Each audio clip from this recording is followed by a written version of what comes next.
தீபாவளிக்கு பலகாரம் செய்கிறதுக்கு ரெடியாக இருப்போம். அந்த பலகாரம் செய்கிறதுக்கு சின்ன சின்ன டிப்ஸு தான் உங்கள்கிட்ட ஷேர் பண்ண போகிறேன். ஃபஸ்ட்டு நம்ம என்னென்ன பலகாரம் செய்ய போகிறோன்னு சொல்லிவிட்டு அதுக்கு தேவையான பொருட்களை நல்ல தரமானதாக பார்த்து மாவு, எண்ணெய் எல்லாம் வாங்கிக்கிடணும். மாவு மெயினாக முறுக்கு அதிரசம்லாம் செய்கிறதா இருந்தால் பிசையும் போது அந்த பக்குவத்துக்கு பதமாக ரொம்ப தண்ணி சேர்த்துடக்கூடாது. பொறுமையாக பிசைஞ்சு எடுத்து வச்சுக்கலாம். மெயினாக எண்ணெயில் பொரிக்கிற பலகாரமாக தான் இருக்கும். ஒரு எண்ணெயில் பல பலகாரத்தை பொரிச்சேன்னா அந்த சுமலை எல்லாத்தையும் கெடுத்துரும். கொஞ்சமாக எண்ணெய் விட்டு ஃபஸ்ட்டு முறுக்கு பொரிச்சு எடுத்துக்கிட்டோன்னா அடுத்த தேவைக்கு நம்ம எண்ணெய் விட்டு அடுத்தது அதிரசம் அந்த மாதிரி பொரிச்சு எடுத்துக்கலாம். காரம் இனிப்புன்னு பார்த்து எண்ணெயை நம்ம கவனமாக பொரிச்சுக்கணும். என்னெல்லாம் பலகாரம் செஞ்சோமோ அது எல்லாத்தையும் ஸ்டோர் பண்ணும்போது நல்லா ஏர்டைட் பாக்ஸில் நம்ம ஸ்டோர் பண்ணி வச்சுக்கணும். ஈரம் படாமல் வச்சுக்கணும்.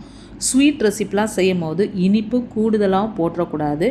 எண்ணெயில் பொரிச்சு எடுக்கும் போது எதுவுமே ரொம்ப வறுத்துறாமல் நல்ல கோல்டன் கலர் மாறின பிறகு எடுக்கிற மாதிரி இருக்கணும். ரொம்ப கருகிருச்சுன்னா பொருள் எல்லாம் வேஸ்ட்டாக போயிடும்.